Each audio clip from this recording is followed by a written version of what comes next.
Are you willing to fight? Are you willing to grab? Are you willing to be the warrior? Bring your shield, bring your sword. Stand up and fight. Today will be the day where you can take control. Take control of your power. Become this power. Because now is the time to fight. You're a warrior. Warriors don't give up and they don't back down. Become the warrior. Transform your life. Transform yourself. Head out into battle. Step onto the battlefield. Use your weapons to fight through this pain. Fight through the rejection. Learn from the bruises, the blood, scars, because this time you can rise to become the victor. Step onto the playing field because now is the time to change. Now is the time to rise with the crown on your head. You want to be a little bit better in some way tomorrow than you are today. But it's not going to be in a linear path. Again, these go through cycles of stress and recovery. So it's just kind of being able to surf the flow of that and know, again, it really comes down to balance. So it's the practices. You need to know what to do, for sure. And then you need to know how to apply those things in the right way. So when to push and when to take the pressure off the gas as well. And I think that's really understanding that. So part of it is the knowledge, and then part of it is the follow through, and then part of it is the discipline to know not only when you need to go, but when you need to rest.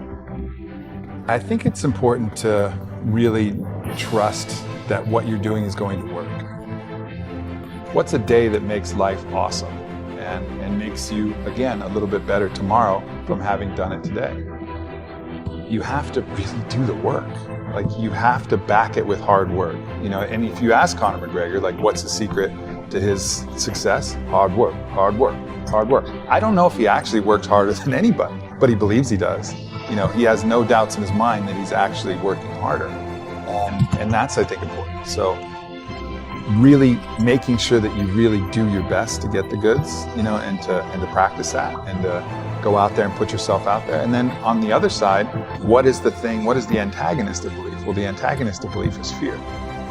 Fear is a belief that something negative is going to happen rather than something positive is going to happen. So it's like, that's on the other side. You're almost believing in your failure, right? Rather than believing in your success. So you have to go attack and collapse these different fears. And part of that is going to be sucking out the penalty if you fail, right? Because like a lot of the fear comes because we're afraid that we're going to judge ourselves harshly or whatever. So you got to realize, like, there is no such thing as failure. There's just learning, right? So you collapse the penalty for failure. So that collapses the fear, which allows you to believe even more. So that's one way to do it. And the other way is to just look at fear itself and play out the different scenarios, know that you're going to be fine. Again, forgive yourself always. And really also just attack fear wherever you see it, even when it's trivial, even when it's some kind of, we were just, before we got on here, we talked about the fear of the number 13, trigotricophobia. Like, if you're afraid of 13, you know what you need to do? You need to put 13s all over your fucking house.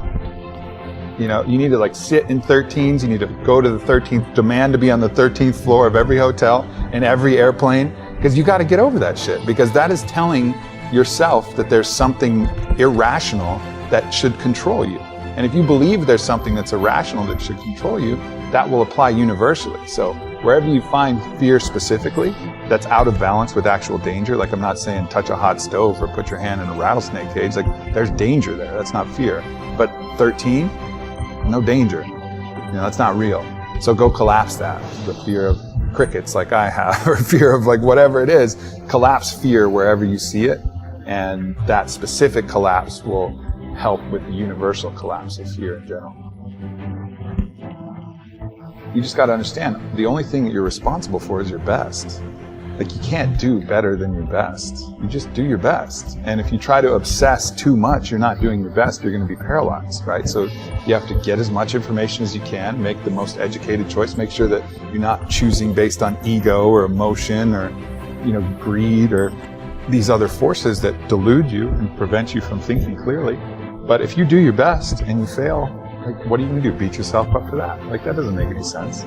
If you're doing your best, if you're really laying it out there, there's nothing more you can do. And that's, I think, that's really the key, is just to constantly rest and rely on that fact that I'm doing my best, and there's nothing more than that. You know, you have to really appreciate where you are in the journey and say, yeah, where you are is awesome, but you could be better, because that's the process is becoming better, right?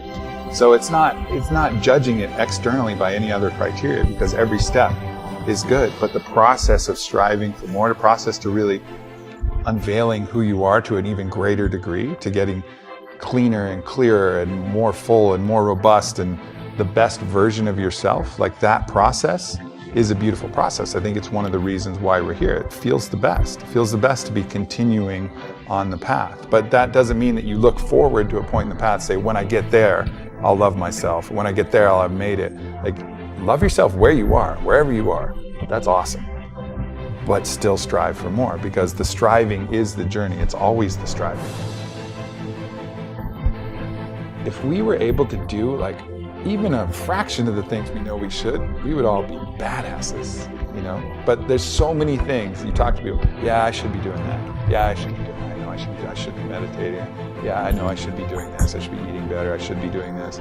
We all know what we want to do to be the best version of ourselves, but for whatever reason, we don't do it, you know? And there's a lot of reasons why, but we're not doing it. And so the ability to choose and actually decide what you're going to do, to be the novel, to be the artist, and say, oh, well, if I believe I should meditate, then I'll meditate. And just collapsing that I know I should with actually doing it, you know, that is a superpower. That's what defines the greatest performers from the people who haven't quite made it yet. It's really their ability to say, oh, if I should train now, I will. Oh, if I should eat like this, I will. Oh, if I should do this, okay, then I will. It's collapsing that, knowing what you should do, and actually doing it and making that one. And that's ultimately a choice.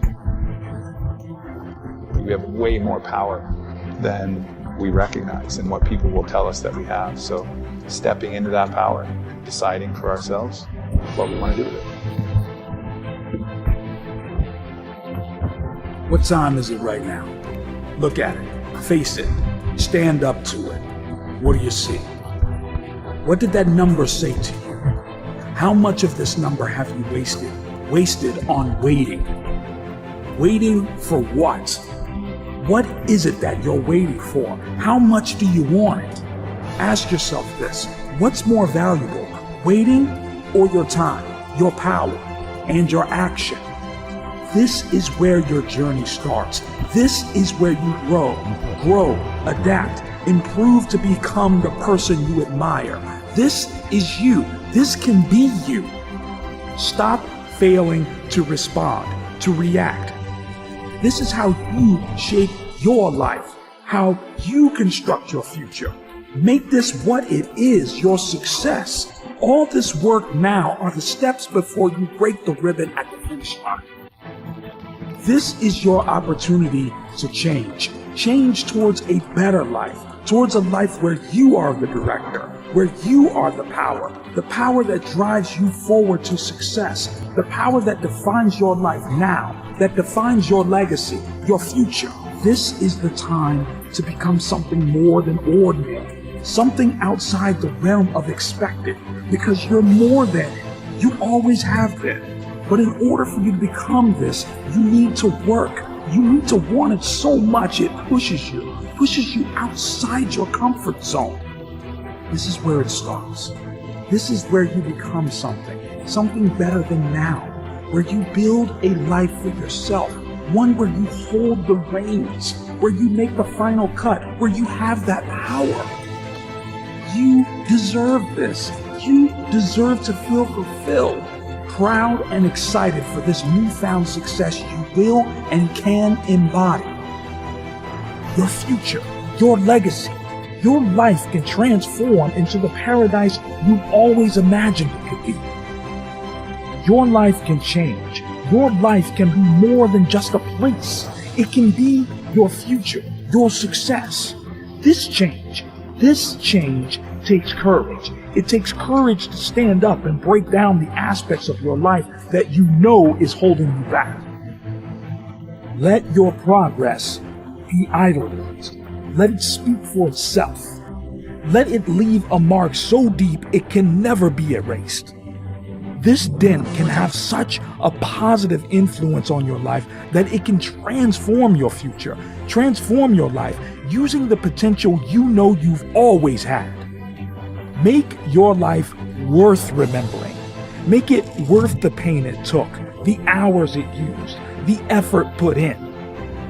Know to take pride in your work.